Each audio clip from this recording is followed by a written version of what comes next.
Jadi selamat malam teman-teman. Di sini kita akan mulai pembahasan atau diskusi tentang topik kita, yaitu storage demand atau permintaan penyimpanan dari renewable energy atau energi terbarukan.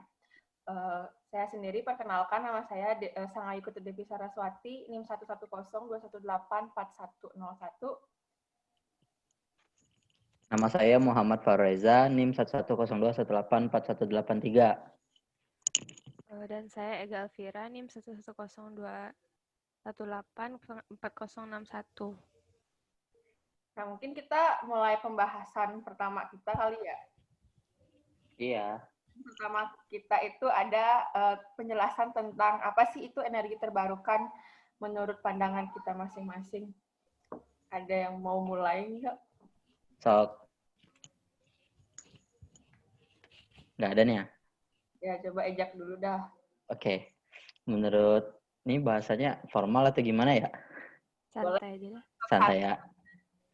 Menurut gua, energi terbarukan tuh istilahnya kayak energi alternatif dari energi yang sudah kita miliki sekarang.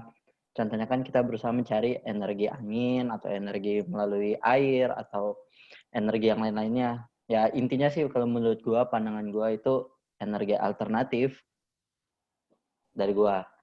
Oke. Ega mungkin. Oh ya, mau nambahin dikit. Boleh. Mungkin prosesnya secara alami juga bisa kayak tadi kan yang gue sebutin, ada tenaga surya, tenaga angin, dari arus air, itu bisa jadi energi. Mungkin pendapat Ega tentang energi terbarukan itu apa sih, Ga? Mungkin sama Ejak, cuman intinya sih sama, cuman mau nambahin energi terbarukan itu berasal dari energi non-fosil yang terdapat dari alam. Ya contohnya ya surya, dari angin, air, biofuel.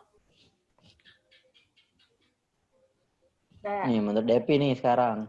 Ya, menurut aku sih energi terbarukan itu adalah energi yang sifatnya itu berkelanjutan atau stoknya masih ada di alam. Jadi dia tuh bersumber dari alam. Misal kayak tenaga surya atau tenaga angin, ada air, ada panas bumi, itu kan asalnya dari alam semua. Dan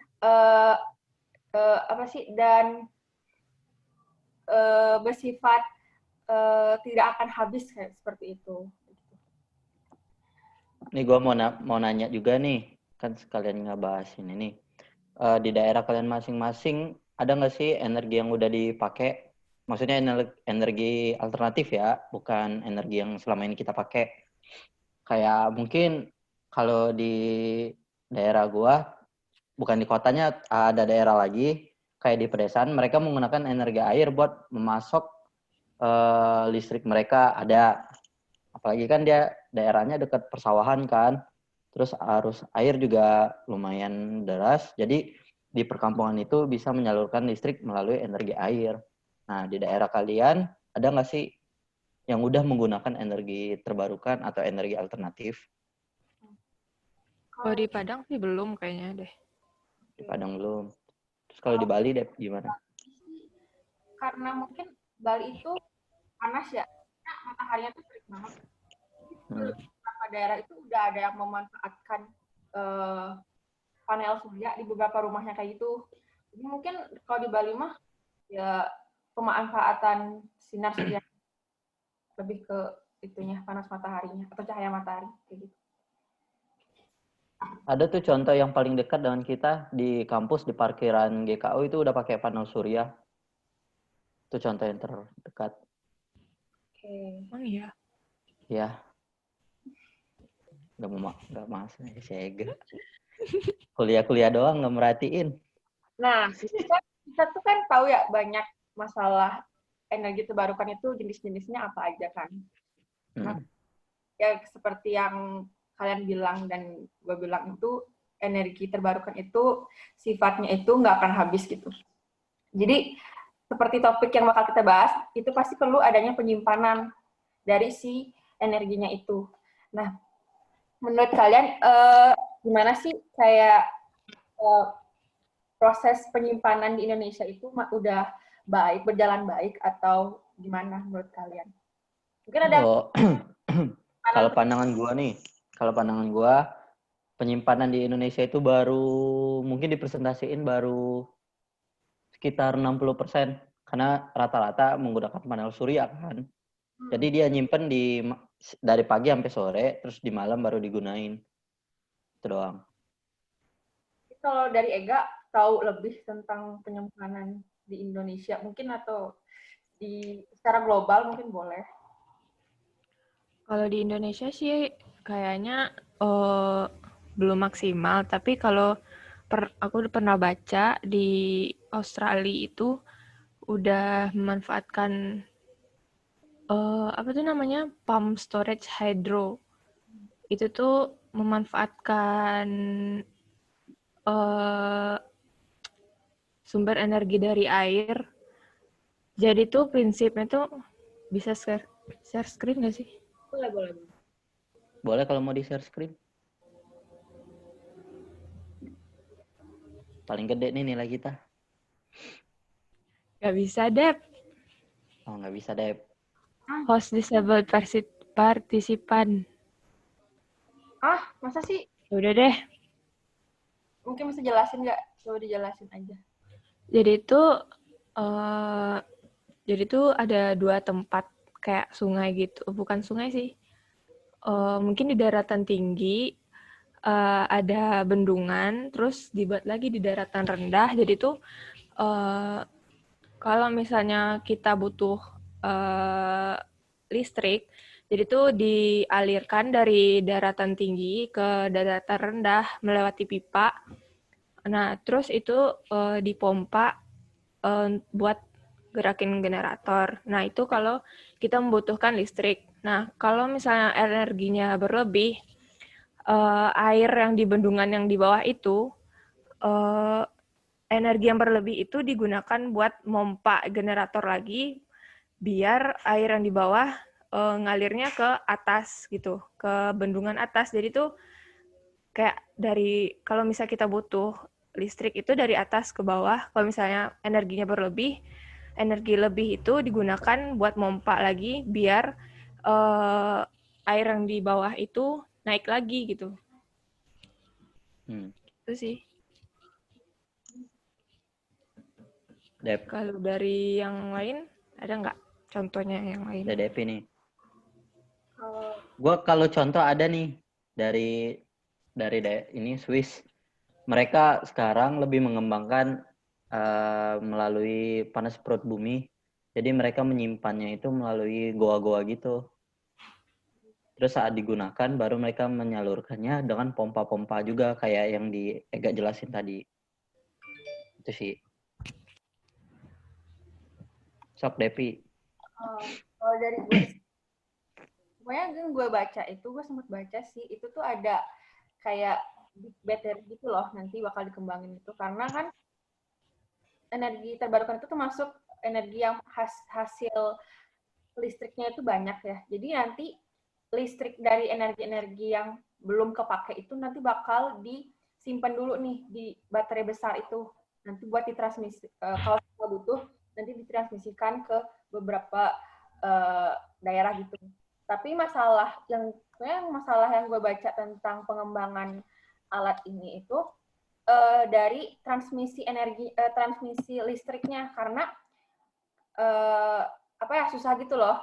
Misalnya ke beberapa daerah gitu, kayak misal kalau nggak salah Amerika sama apa gitu. Jadi misalnya mau mentransmisikan listrik dari daerah ini ke daerah ini tuh agak susah karena mungkin kendala jarak mungkin ya kayak gitu. Nah, gue mau nanya, mungkin ada yang mau nanya dulu nggak? Nih, gue mau nanya ke kalian. Menurut kalian penting nggak sih penyimpanan energi listrik terbarukan ini? Nah nih, enggak dulu gak? Siapa sih? Terserah.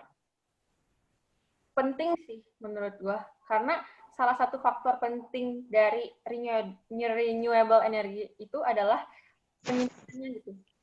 Kenapa penting? Karena ya Jadi kayak kita butuh penyimpanan energi itu, energi yang udah jadi itu, supaya nggak kebuang gitu loh hasil dari pengolahan dari energi terbarukan, mau air, mau angin, mau gas bumi, itu perlu adanya penyimpanan gitu dari hasilnya itu. Kalau misalnya nggak ada storage nih, jadi percuma dong jadi hasil dari proses dari ininya apa sih energi terbarukannya itu kebuang sia-sia, jadi nggak bisa dimanfaatkan secara maksimal kayak gitu sih menurutku. Kalau Dari Ega, Ega, Kalau menurut aku, jadi tuh kan kita membutuhkan energi itu eh, pasti eh, udah tahu sampai kapan ya. Jadi tuh eh, bisa storage demand itu kayak kita bisa menghemat energi, misalkan menyimpan energi dari sekarang gitu buat masa depan. Kayak gitu sih. kalau lu sendiri Jak, menurut lu? kalau menurut gue sih itu sangat penting ya. Dan juga kalau dihitung-hitung buat keuntungan dalam presentasi, itu maka bisa lebih murah 30% kalau kita berhasil menyimpan energi listrik yang terbarukan. Jadi mungkin kalau fosil mau habis ya, mungkin kalau habis jangka waktunya masih panjang ya. Tapi apa salahnya kita sudah memprepare semuanya. Itu doang. Iya gitu sih. Jadi tuh kalau misalnya ya kan rencananya kan mau di ini ya, yang batu bara kan banyak dampaknya ya. Terus mau digantiin sama energi terbarukan ya, buat di masa depannya sih mending bagusnya tuh disimpan dari sekarang buat di masa depan gitu sih.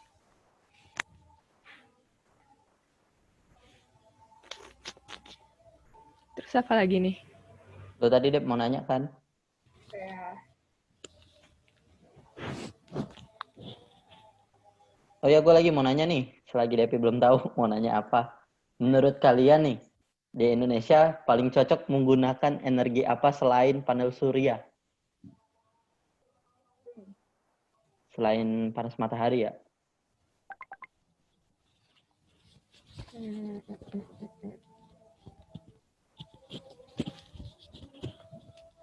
Angin cocok. Angin. Terus kalau dari Kalau Depi? di daerah pesisir itu, Hmm. di daerah pantai itu kayaknya bagus angin deh. Soalnya luas kan, nggak ada yang ngehambat. Kalau misalnya di perumahan itu, kalau misalnya angin kan banyak pohon atau yang ngehambat gitu. Jadi bagus. Kalau misalnya di tepi pantai itu bagusnya angin.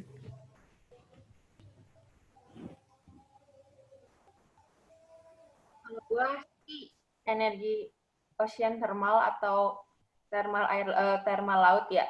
Jadi mungkin masih asing ya kedengarannya, cuman gue mau jelasin dikit itu apa. Jadi itu tuh kayak salah satu energi terbarukan yang menghasilkan listrik itu dari konversi energi thermal laut kayak gitu. Mungkin cocok karena yang setahu kita kan Indonesia itu negara yang lebih banyak lautnya ya daripada daratannya. Mungkin itu jadi salah satu bisa jadi salah satu apa sih pilihan gitu biar bisa dikembangin sama Indonesia gitu. Ini Jack kira-kira. Kalau gue kayaknya lebih milih air.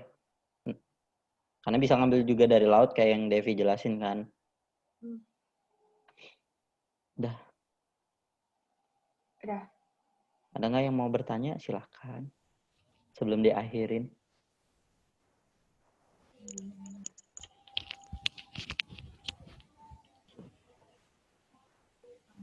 Nggak ada. Mungkin segitu aja pembahasannya. Udah tutup aja deh. Oke, udah ya masalah storage demand ini. Mungkin segitu dulu pembahasan kita kali ini mengenai storage demand. Kalau ada salah apa-apa, mohon maafkan masing-masing. Karena masih belajar. Ya, sekian pembahasan kali ini. Kita tutup dengan apa sih? Makasih. Udah. Apa sih, Dep? Bye.